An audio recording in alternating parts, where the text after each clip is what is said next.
تیسرے پارے کا آغاز بھی سورۃ بقرہ سے ہوتا ہے۔ تیسرے پارے کے شروع میں اللہ نے اس بات کا ذکر کیا کہ اللہ کے بعض رسولوں کو دوسرے رسولوں پر فضیلت حاصل ہے۔ ان میں سے بعض نے اللہ کے ساتھ کلام کیا اور بعض کے درجات کو اللہ نے بلند فرما دیا۔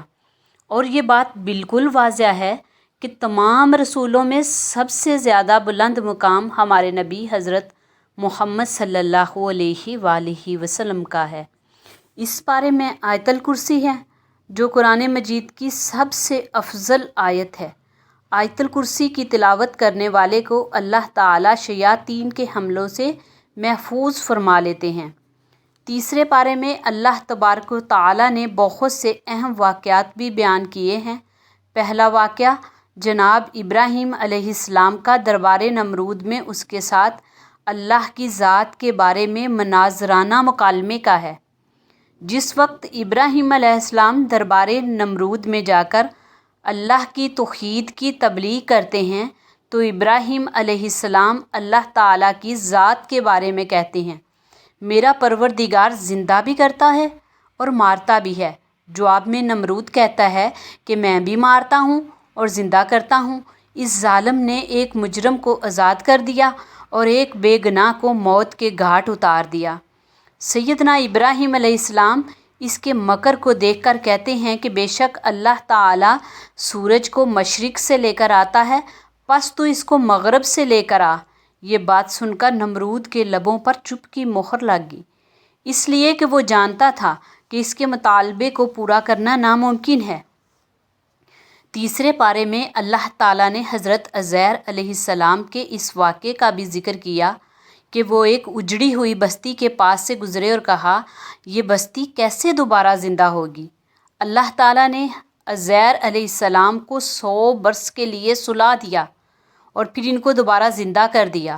حضرت عزیر علیہ السلام اور جناب ابراہیم علیہ السلام کا واقعہ یہ بات سمجھاتا ہے کہ اللہ تعالیٰ کے لیے قیامت کے دن مردوں کو زندہ کرنا مشکل نہیں ہے، اور جب اللہ تبارک و تعالیٰ انسان کو زندہ ہونے کا حکم دیں گے تو مردہ انسان بالکل صحیح حالت میں اٹھ کر کھڑے ہوں گے۔ اس پارے میں اللہ تعالیٰ نے انفاق فی سبیل اللہ کی فضیلت کا بھی ذکر کیا اور بتلایا کہ اللہ تعالیٰ کے راستے میں خرچ کیے گئے مال کو اللہ تعالیٰ 700 گنا کر کے پلٹائیں گے اور کئی لوگوں کو اس سے بھی زیادہ بدلہ ملے گا۔ اس پارے میں اللہ تعالیٰ نے سود کی مذمت کی اور کہا کہ جو لوگ سود کھانے سے باز نہیں آتے ان کا اللہ اور اس کے رسول کے خلاف اعلان جنگ ہے۔ سورۃ بقرہ کے بعد سورۃ آل عمران ہے۔ سورۃ آل عمران کے شروع میں اللہ تعالیٰ نے اس بات کا ذکر کیا کہ اللہ تعالیٰ نے قرآن مجید کو حق کے ساتھ نازل فرمایا جو سابقہ کتابوں کی تصدیق کرتا ہے، اور اس سے قبل اس نے تورات اور انجیل کو نازل فرمایا تھا۔ اللہ تعالیٰ نے اس صورت میں اس امر کا بھی ذکر کیا کہ وہ رحم مادر میں انسان کو جس طرح چاہتا ہے صورت عطا فرما دیتا ہے۔ وہ بغیر رنگ روشنی کے دھڑکتے ہوئے دل والا انسان بنا دیتا ہے۔ اللہ تعالیٰ نے اس صورت میں یہ بھی بتلایا کہ قرآن مجید میں 2 طرح کی آیات ہیں، ایک محکم اور دوسری متشابہ۔ فرمایا کہ محکم آیات کی اصل ہیں، محکم آیات جو ہیں یہ کتاب کی اصل ہیں، اور متشابہات کی تعویل کا علم صرف اللہ کے پاس ہے۔ جن لوگوں کے دل میں مرض ہوتا ہے وہ متشابہات کی تعویل کے پیچھے بھاگتے رہتے ہیں، اور اہل ایمان کہتے ہیں جو کچھ بھی ہمارے رب نے اتارا ہمارا اس پر کامل ایمان ہے۔ اس صورت میں اللہ تعالیٰ نے بتلایا کہ اللہ کے نزدیک صرف دین اسلام ہے، اس لیے جو آخرت کی فلاح و بہبود کا خواہش مند ہے اس کو اسلام کا راستہ اختیار کرنا ہوگا۔ اس صورت میں اللہ تعالیٰ نے یہ بھی بتلایا کہ اللہ نے حضرت آدم علیہ السلام، حضرت نوح، حضرت آل ابراہیم اور آل عمران کو دنیا پر فضیلت عطا فرمائی۔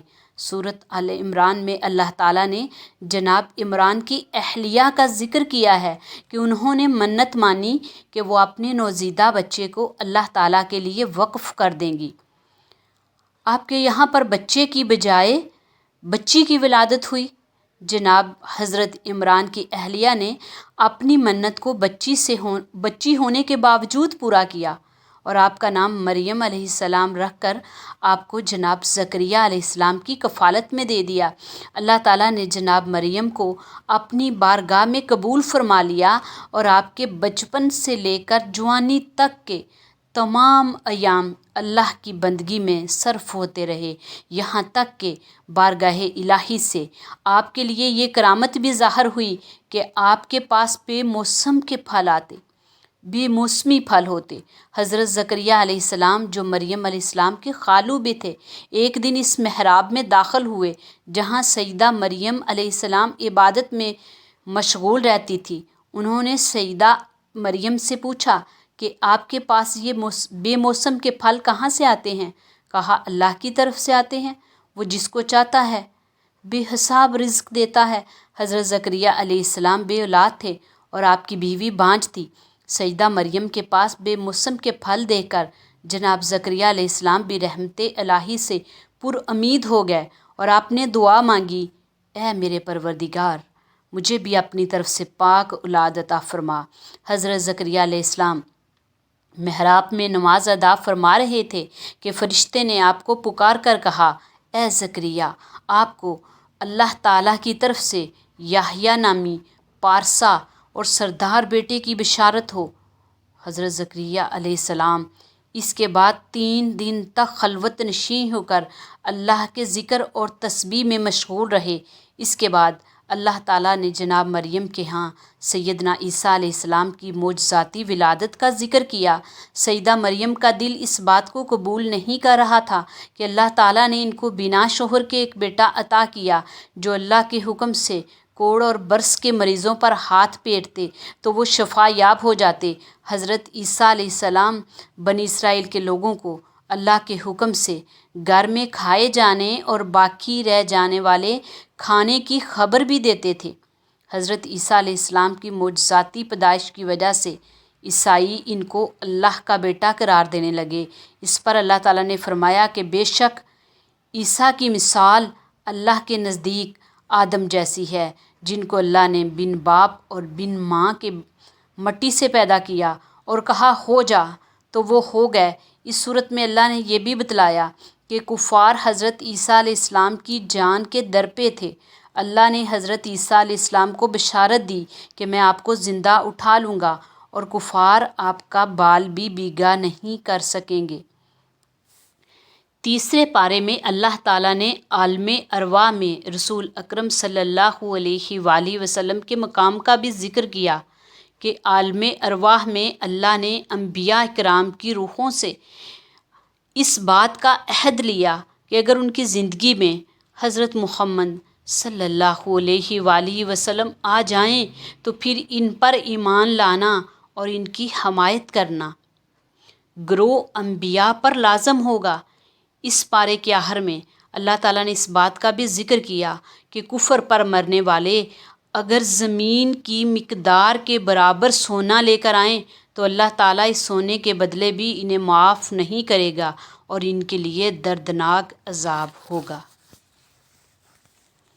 اللہ تعالیٰ ہم سب کو عمل کرنے کی توفیق عطا فرمائے۔